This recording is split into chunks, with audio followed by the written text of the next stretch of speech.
जिहेतु एबार खौसेथि बर' सुबुं आफाद इउनाइटेड बड' पिपल्स अर्गेनाइजेशन गुबुन गुबुन जायगायाव जोङो जागायजेननायनिफ्रायनो बिदि बोसोरारि जथुम्मा खुंबोबाय थादों।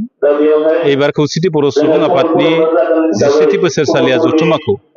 नैबे कामरुप जिल्लानि जाजि खनायाव जों खुंनो थाखाय दिनै बानजाय आफाद दानायनि मोनसे मेल हांख्रायनाय जादों आरो जों आसा फारिदों बेयाव मोनसे गोख्रों बानजाय आफाद दानायजों लोगोसे दानानै जिबिलाक जोंनि जिल्ला आफादफोरनि जिबिलाक थान्दैफोर फैगोन बेखौ बरायगोन। जिहेतु जोंना खौसेथि बर' सुबुं आफादना बिटिनि बायजोआव गं 22 जिल्लायाव बिनि बिथा दं खौसेथि बर' सुबुं आफादनि। बिनि बादैबो जोंहा मेघालयआव मोनसे कमिटि दङ, अरुणाचलाव कमिटि दङ आरो जोंनि मोनफ्रोमबो कनफारेन्सआवनो आसामनि बायजोनि मेघालय, अरुणाचल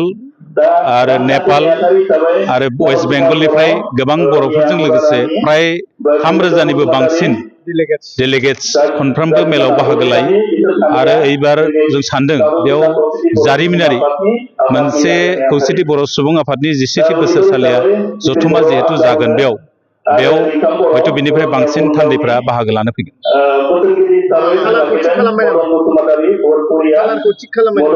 खालारखौ जों थि खालामबाय 10, 11 आरो 12 अक्ट' जानुवारि दाननि 2025 बोसोर। एबार जिहेतु टार्मिनेटिं जोंना बडिया सोलायगोन गोदान आफाद आरो बे जिल्लायावनो नोंथांमोना एबारनि बे मेलावनो गोदान आफादगिरि गोदान नेहाथारि हयथ' मोननो हागोन, थान्दैफोरा सायख'गोन। बे जोंनि थाखाय गोजोनथाव रादाब जागोन।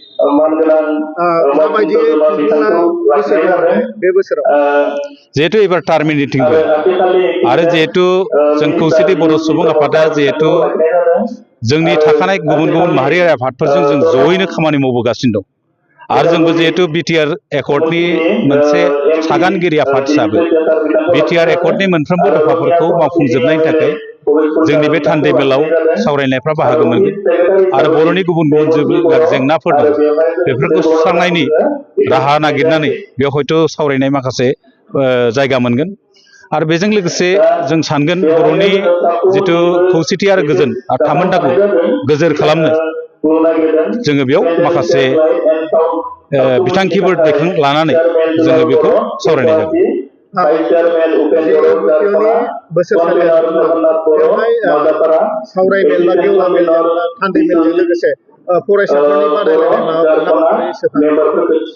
मोनफ्रोमबो जोंना खनफ्रोमबो कनफारेन्सआव थुनलाइयारि बादायलायनाय थायो आरो बेजों लोगोसे जोंना भलिबल कम्पिटिसन बुलुर बादायलायनाय बे बोसोरफ्रामबो थायो आरो बेखौ जोङो मोनफ्रोमबो जिल्लानिफ्राय बाहागो लाहोयो